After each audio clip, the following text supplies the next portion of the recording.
can, I'd like us to go to 1 Samuel chapter 18. We're just going to read the 14th verse for brevity's sake. But we're going to find our points, our 3 points, Bishop James. We're going to get them from earlier up. But just for brevity's sake, we're going to read just verse 14. Anybody excited to hear from God? Now, you know, you can never preach to youth and the parents don't get something out of it. So even though it's Youth Sunday, but we all gonna get blessed up in here, aren't we? Amen, amen. Y'all gonna help me preach? Yes, sir. 1 Samuel 18, 14. I'm in the New International Version. I just want to read this one verse. It says this: in everything he did, he had great success because the Lord was with him. I'm going to read that one more time. Under the anointing. In everything he did, he had great success because the Lord was with him. For a few moments this morning, brothers and sisters, I'm going to preach from the title, God Keeps Me Winning. God keeps me winning. When you sing that song, all I do is win, you better know it's because of God. God keeps me winning. Watchman Nee, a 20th century Christian leader, had a 30-year ministry over at China around the time when they were first planting local churches, and he ended up getting arrested and false accusations, being persecuted, and he eventually died in prison. And he wrote many works. But one of the things that he said was, long-lasting victory can never be separated from a long-lasting stand on the foundation of the cross. I'm going to say this again. Long-lasting victory can never be separated from a long-lasting stand on the foundation of the cross. Now, brothers and sisters, while it's easy for us to quickly remember how many times we came out standing after the battle, and even as I said that all of us can think about how many battles that we've gone through, in life in general, not just graduating, in our kids, in our health, in our finances, on our jobs. As we consider all of the battles that we came out standing, we can never forget who is the one that allowed us to stand. Amen. You didn't just make it because you had a good mind. You didn't make it just because you had a good strategy. You didn't make it just because you and your boo did what you have to do to raise the kids. No, the only reason why you came out standing is because you were standing on the cross. Amen. Brothers and sisters, we got to recognize that the victory on the cross is victory for us. One of the songs that I love when we say, oh, nobody like you, Lord. And when we sing songs like victory belongs to Jesus, we got to flip that around and say victory belongs to us. Because if Jesus got up from the grave and all of us died and went with him, then we also have victory with him. So victory doesn't just belong to Jesus, but victory belongs to us. And because I recognize that and you recognize that, no matter what we face, anytime we come out standing on our faith, we got to realize I'm standing on the foundation of the cross of Jesus Christ and its power and the effectiveness of it in my life. So, brothers and sisters, it's in our text that David comes to us as a man of victory. David comes to us as a man who is a winner. Yeah, he's a winner. Anytime somebody comes to anoint the next king and they move past all your older brothers and get to you, and you weren't even there to be anointed, you were just out there tending sheep, doing what you do, yeah, you come out a winner. Anytime that you're watching the sheep and you find that the lion and bear come to get you, and I don't even know if he had practiced beating up lion and bears, but he killed both of them, yeah, you come out a winner. Anytime your only practice to defeat an over 10-foot giant with all of his armor was the fact that you defeated a lion and a bear, you're always coming out victorious and a winner. No matter what, brothers and sisters, his lasting victories were associated with his lasting stand on the foundation of God. His lasting victories were associated with his lasting stand on the foundation of God. Just how I know. In 1 Samuel 17:37, it said that the Lord who rescued me from the paw of the lion and the paw of the bear will rescue me from the hand of the Philistine. He didn't say because of my tactics. He didn't say because I'm a man of war. He didn't say because I know how to make it do what it do. He me from the lion and the bear, I'm going to take out this giant as well. And then we also know that in 1 Samuel 13:14, it says that the Lord sought him out. David, a man after God's own heart. Yes, we know David to be a man of victory. We know David to be a man of war, but David had all that victory because God kept him winning. David recognized who the source of victory was in his life, and because he stood on that, he won. And brothers and sisters in the rooms, graduates at every level, because there may be graduates here that aren't children, but everyone in the room, you need to recognize who the source is of your victory and know that you can always win when you stand on the foundation, which is Jesus.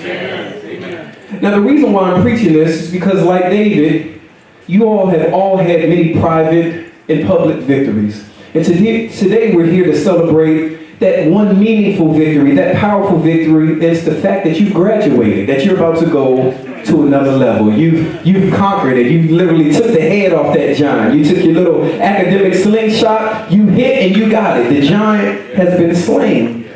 But I want you to realize that this is just one of many graduations for you. One of many graduations, many levels for you. You're going to graduate in your relationships. Some of the friends you have right now ain't going to be your friends about 5-10 years from now. As a matter of fact, when you get down the road and you start being successful and you look back and see them on Facebook, you're going to thank God that they ain't your friends anymore. Can I get a witness over here? Facebook is a good tool to let you see just how blessed you really are. Yeah, that boo that you like so much, like I'll see you at the end of the summer 10 years from now. You're like, I'm glad that wasn't my boo. Yeah, I love the ministry of Facebook. It'll bless you. It gives you vision in a snapshot. It's like it's prophetic. Sometimes it's pathetic, but it's all of that. Yeah, but you're going to graduate. You don't just graduate academically. You're going to graduate in your relationships. You're going to graduate spiritually. The goal is that you're going to graduate spiritually. You're going to be better. What you said about your son and others, there's some preachers in here. There are going to be some evangelists come out of here. Or even if you have no title, they're going to be those that just want to serve the Lord harder. Can I just say that and give you all a round of applause? Because of the foundation that they learned from being in this church under the word of God, from the man and woman of God. And you parents that brought your kids to church, even if they were screaming and fighting, you said you're going to go anyway because you're going to learn about the Lord. There are more graduations, brothers and sisters. You're going to graduate professionally. You're going to graduate academically. There's more to conquer and there are higher levels to go. And I want you to never forget who got you here. The reason why you've won up until this point, and the reason why you're going to continue to win, and you're going to say this sermon title, you say, God keeps me winning. And I want you to say it with swag, pop the collar, and be like, yo, son, God keeps me winning. I know you think I'm fresh, but God keeps me winning. I know you like my mom, but God keeps me winning. You females out there, you ain't got to show all your body parts. Look, let guys have to win and say, look, God keeps me winning. I ain't got to show you all that. You ain't got to see little legs. You ain't got to take selfies like this or that. No. Show your face. Say, God keeps me winning. Preach good, Pastor Edwards. I think I will. That's good preaching. Can I give you 3 points? I know you called me apostle. I'm using the bishop towel today. I just wanted y'all to take note of that. God keeps me winning. Well, how's God going to keep you winning? Y'all ready? 3 points real quick. I'm going to alliterate. Notice the P's and the E's in my alliteration, okay? God's going to keep you winning by, number one, positioning you in the right environment. Now, I told you we're going to get our points from further up in the chapter. Verse 1 through 4 says, after David had finished talking with Saul, and he's already slayed the giant, cut his head off. After David had finished talking with Saul, Jonathan became one in spirit with David, and he loved him as himself. From that day, Saul kept David with him and did not let him return home to his family. I said, positioning you in the right environment. And Jonathan made a covenant with David because he loved him as himself. Jonathan took off the robe he was wearing, look at that, and gave it to David, along with his tunic and even his sword, his bow, and his belt. After you've had major accomplishments, milestones, brothers and sisters, sometimes it's easy to want to slack off a bit. Anybody just want to graduate and not do nothing else? Come on, let me get some real witnesses in here. I don't want to do nothing else. Graduation was enough. Look, just graduate, go to heaven. Anything else in between, y'all can have it. Yeah, sometimes no matter how good you did, you question your ability to even succeed at the next level. After all of that, you done got the perfect attendance award, academics were high. Can you imagine there are people out there that question their ability at the next level? And other times you just don't have the drive to go further.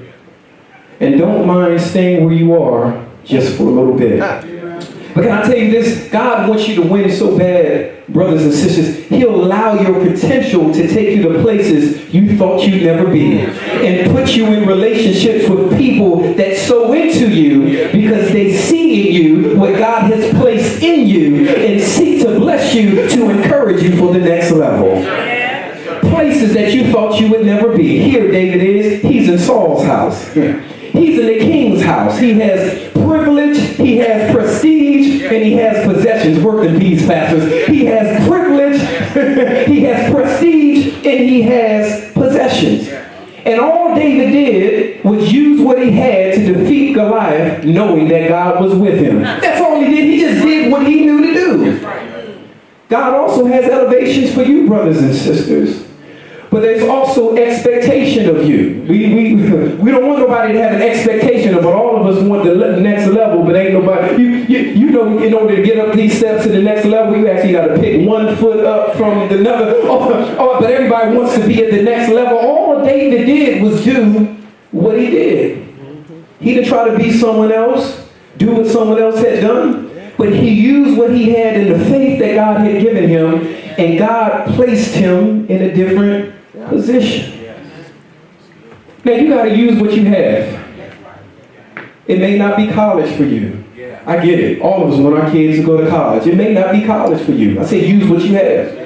It may be the military for you. Some of you are going to go to trade school. Some of you are going to get certifications. See, I got to shout everybody out because nobody needs to feel bad because they're not doing what the other's doing. Because I'm telling you, God's going to place you in the right environment as long as you do what you do.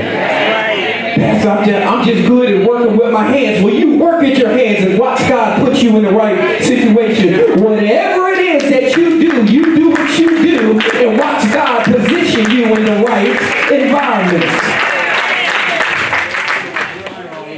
Yeah, Pastor, I don't know what I want to do, but I know I'm real disciplined. Use that somewhere. I know I'm a good test taker. Get certified in something. You take the heck out of them tests and watch God put you in a good environment. Some people are good, but they can't take tests well. You can take tests well, do what you make it do what it do. I'm just a good athlete. Use that. I'm just loyal. I got a good report upon everybody. All the teachers like me. Whatever you got. Watch God place you. Did I cover some of everybody in the right environment? God sees you. And he's touched the hearts of others to see you, to favor you, and to pull you into their environment just to help you win. Ooh, that's good right there. Not just for the kids, but for some adult in here that you just been using what you got, all you had, and you kept wondering when God was going to come and do what he's going to do. God has somebody that has his eye on you, and they're going to pull you into their environment just to help you win. They see you struggling. They see your success. They see that you've graduated, but they say that if you're going to keep going, God's going to use me to help you keep going. Preach, Pastor Ian. It's for everybody in the room. And I have fun when I preach. Yeah. But not just the place, but God has people to help you to win. So he's not just in Saul's house, but it says Saul's son Jonathan, heir to the king, became one in spirit with David. He became bound in soul, chained together, almost like a soul tie, not sexual, but spiritual. A soul tie, if you will, a brotherhood, a divinely inspired that will be a blessing to David. Jonathan so saw who David was, he gave David his princely garments.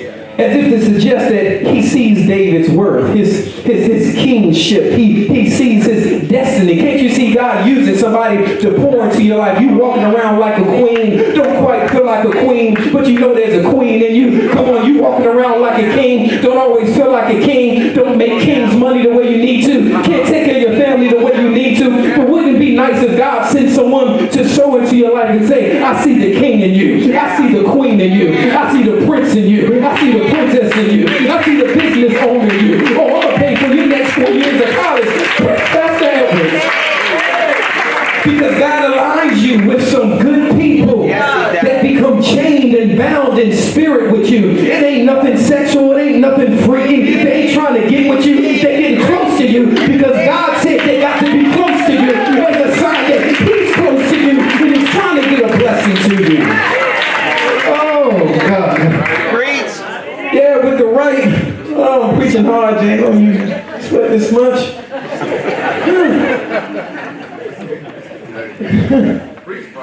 Send some people in your life.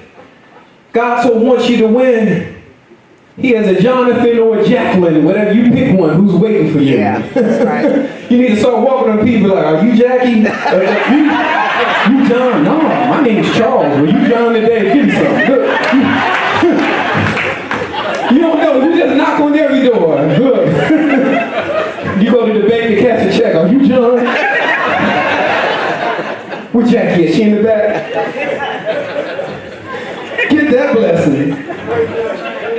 Sometimes when your passion and your performance are low, watch this. You need the right people to help you keep your mind in check. That's right. Because you can graduate, this is good, and you can be on a good run, but sometimes your passion gets low. So. I want to do it and I don't. Sometimes your performance gets low. You don't need to tell nobody, oh, Pastor, you was a little off today. No, you need a Jonathan in your life to say, look, let me help you keep your mind right. Let me help to encourage you and keep you in the game. Somebody that can keep you elevated and keep you high at a level that's equal to what they see in you. Let me say that again. You need somebody in your life that can help you keep your emotions and your mind and encourage you to where your that's equal to what they see inside of you. Yeah, that's why Moses and Aaron had to do the thing together. Yeah, that's why Paul and Silas could be in prison getting it in. You're like, okay. Well, how about Jordan and Pippen? Yeah, LeBron and Wade. Yeah, Clay and Steph. Peaches and Herb. That's right. Cover everybody. Salt and pepper. Cover everybody. You feel me? No, look. Jay-Z and Beyonce. Look. Y'all feel me though. Y'all get what I'm saying. You need somebody to help you. Look. And their only job, Jonathan ain't want nothing. Their only job, I'm going to work a few S's here, is to shield you, is to sow into you, is to show up for you, and to seek God for you, and to sustain you in a loving, compassionate relationship. That's right. And all you did was just do what you do. That's right. They did get the little 5 slows. Thank God for positioning you with the right people. And let me just say this. You know the good thing about these people in this season? These are people who's behind you don't have to kiss. Come on, preach, Pastor. These are people in your life where you no longer have to always be the giver. Because Jonathan came up with like, look, I got something for you, player. Look, I see what God is doing. For all y'all in the room that have always been the giver, someone's taking advantage of you, drained you, you halfway want to come to church to come out your house because you swear that every time you come out, somebody got their hand open looking for something for you. They never considered the fact that you could be going through. The only reason why you smile because you realize you're standing on the promises of God in this season because you stood on the promises of God. God's going to put a Jonathan and a Jacqueline in your life to sow it to you as a sign that God keeps His word in your life. Woo! Ooh, I felt that prophetically. That's right. Here it is as I move to my next point.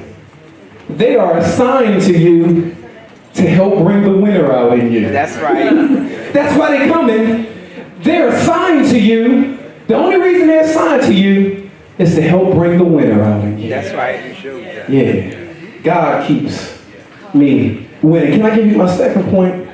Second way God keeps you winning, brothers and sisters, is not just by positioning you in the right environment and places with people, but promoting you in your endeavors.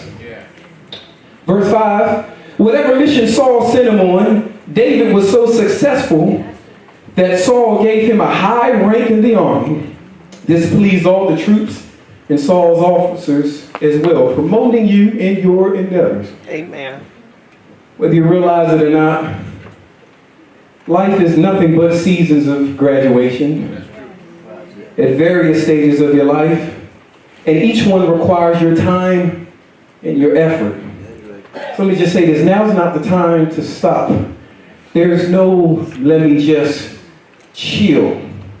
Because with your ability comes responsibility. With your ability comes responsibility. And for those that can agree with God to steward your gifts rightly, you'll see the hand of promotion in your life. With your ability comes responsibility. Look, it wasn't no, oh David, could you please come out and fight these wars? I know you're eating your chicken and your crab legs and stuff. But David, would you mind just using your ability that God gave you, that you told me that God is the one that allowed you to defeat all that? Could you please come out and fight for us? No, David got in the house, and when Saul sent him out, was like, this is what I do. If we go into battle, I'm there. And winning is what I do too. So when I go out, expect me to come back with a W. The same God that promoted David beyond his brothers as he tended his father's sheep, who gave him victory over the lion and the bear, victory over Goliath, has now allowed David to be promoted again as he utilized his abilities to be successful on the war missions that Saul sent him in. You know, he was successful after his obedience. But I'm tired, Pastor. I just graduated to this next level of my life. Is God telling you to do it? Don't look for success if you don't want to be obedient.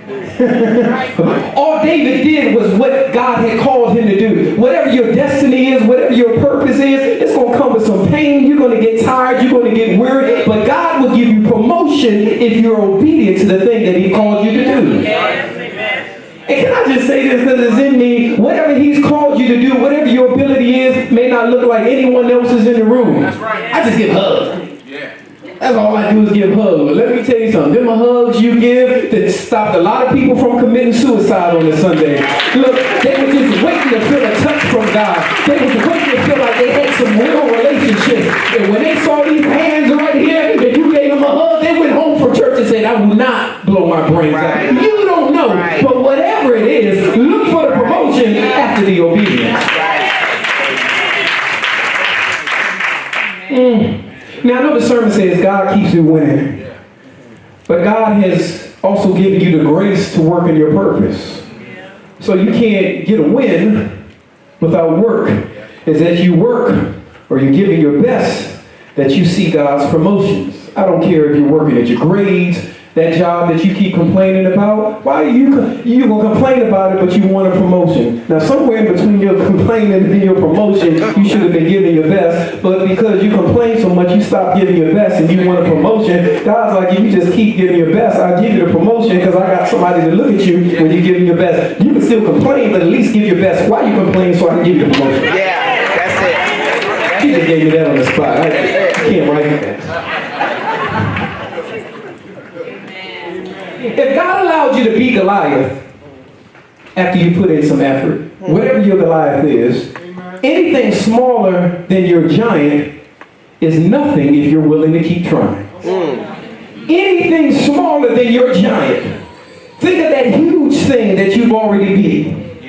It's small to you now if you keep trying. Come on. If God allowed you to beat your giant, and all you did was do what you do to beat your giant and have trust in him, anything that's beneath your giant, if you keep trusting in him and doing what you do, that's it.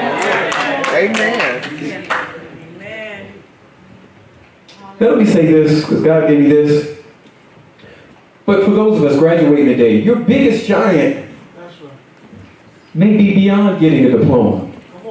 We look at graduates, now obviously because I'm a pastor, I see all types of situations, man. When you see a child walk across the stage or an adult walk across the stage, you don't know how many giants they had to defeat behind them.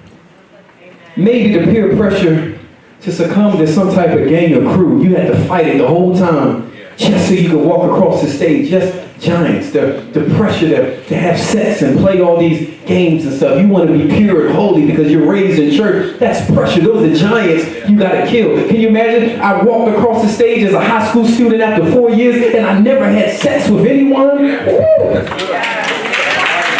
That was a giant for me. Because it ain't like it wasn't in my face. It ain't like my friends weren't on my back saying this. It ain't like I can't pull it up on my phone. We had that coming up. Yeah. But it's giants.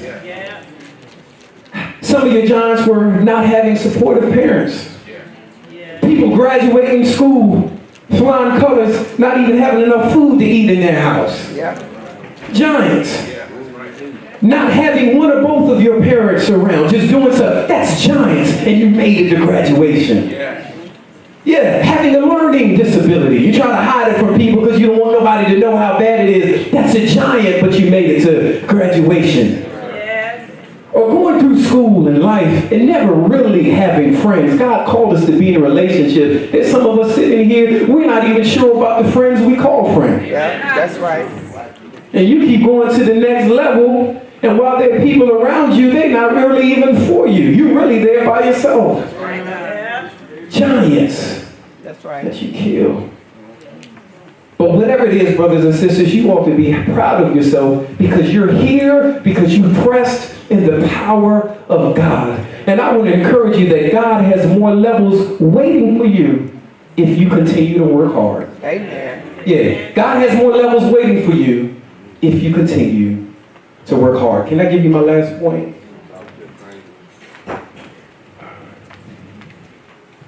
God keeps you winning, lastly, brothers and sisters, by protecting you from evil. Verses 10 and 11. The next day, an evil spirit from God came forcefully on Saul. You mean Saul that brought David in the house? He was prophesying in his house while David was playing the lyre, as he usually did. Saul had a spear in his hand, and he hurled it, saying to himself, I'll pin David to the wall. Watch this. But David eluded him twice. How does God keep you winning? By protecting you from evil. I'll be done in a minute. Many of us are winning, brothers and sisters, because God has protected us from some stuff. And I'm not just talking about what you know and what you've seen. There's some stuff out there that you never even had to encounter. Because God protected you. See, I gotta let you know, when you thank God for protecting you, you think about the stuff that you saw and the stuff that you know about. But the shout is, there's some other stuff that the enemy had out to kill you. That God allowed to pass over you. And he's keeping you winning. He's protected you from a lot of stuff. Because he's using your wins as a testimony of his goodness and his power in your life.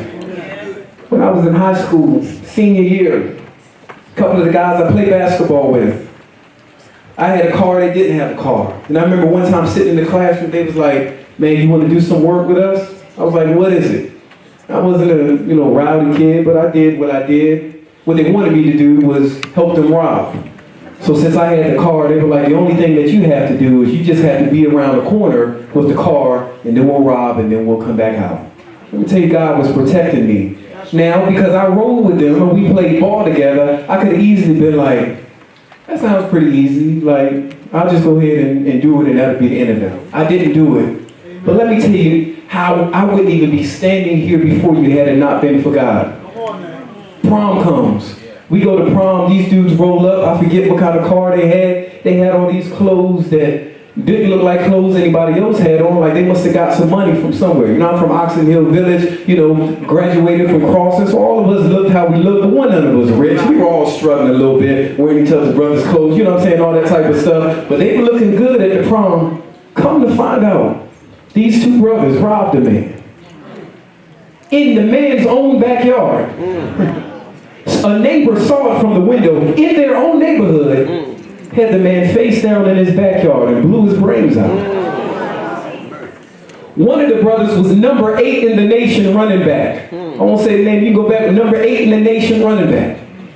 So they at the prom doing all this. Later on, they got found out because stupid. They swiping the daggone credit cards. They rented the car with the man's credit card. They buying stuff with the credit card, doing all this type of other stuff. Can I tell you that God wanted me to win so much, He protected me from evil? Amen. Look, I know it's God's protection because I didn't just say no because I got strong willpower. They talked to me about how much money I could make. I said no because I think God was prompting me and filling me and speaking to me and saying, look, and I ain't the only one in here. There's some youth and some adults in here. You ain't made no good decisions just because you got good morals, because you like keeping the law. You just like being a good guy and being a good gal. No, the Holy Spirit was touching you and speaking to you on the inside so you can make a good decision on the outside so God's protection can be on your life. Yeah. Every day your son and daughter come home and do the right thing that you don't know about. You say, thank you, God, for your protection. You don't know what they had to fight when they were in school. How many times they said, no, I ain't going to do it. I don't want to be about it. Hallelujah. It ain't because they ain't got pressure from the outside. It's because they got pressure.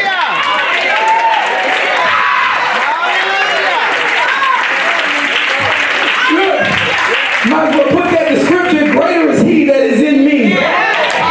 Hallelujah. Oh my goodness. Yes, sir.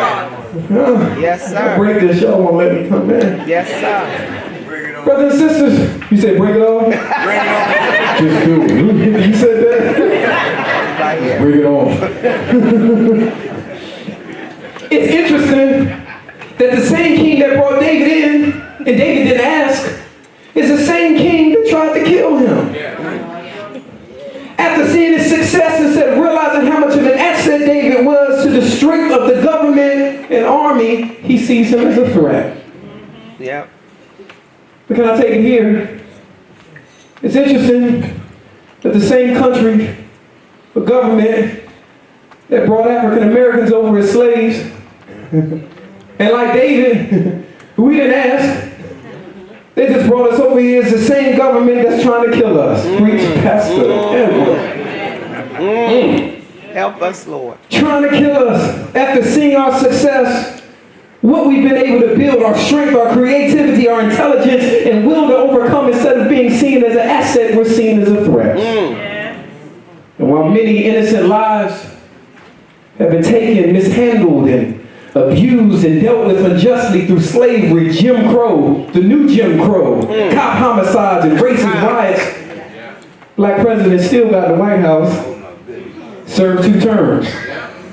Still had many black representatives, congressmen and senators, black high-ranking military officials, officers, and enlisted CEOs, athletes, doctors, engineers, etc. We're still here and we're still winning because God is protecting us from evil.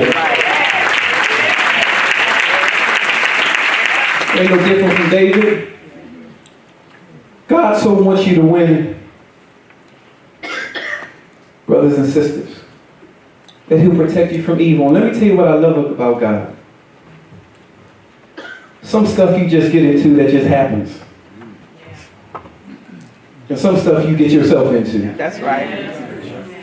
But God wants you to win so much, He'll still protect you. That's right. From evil. So when you shout about God's protection, don't think about, oh, that just happened and God protected me from. Think about what you put yourself into, what decision you made. All of you graduates, look, you trying to move up the ladder, you trying to get far in life and do stuff, you're going to make deals with the devil. And even when you come out the ashes standing, you're going to have to say, the only reason I'm standing, the only reason I'm not the one in jail, the only reason I haven't had AIDS, the only reason I didn't get fired, the only reason I still have this business is because God has been protecting me from evil. I just told you, He protects not only from the evil on the outside, He's protecting you from the evil in you.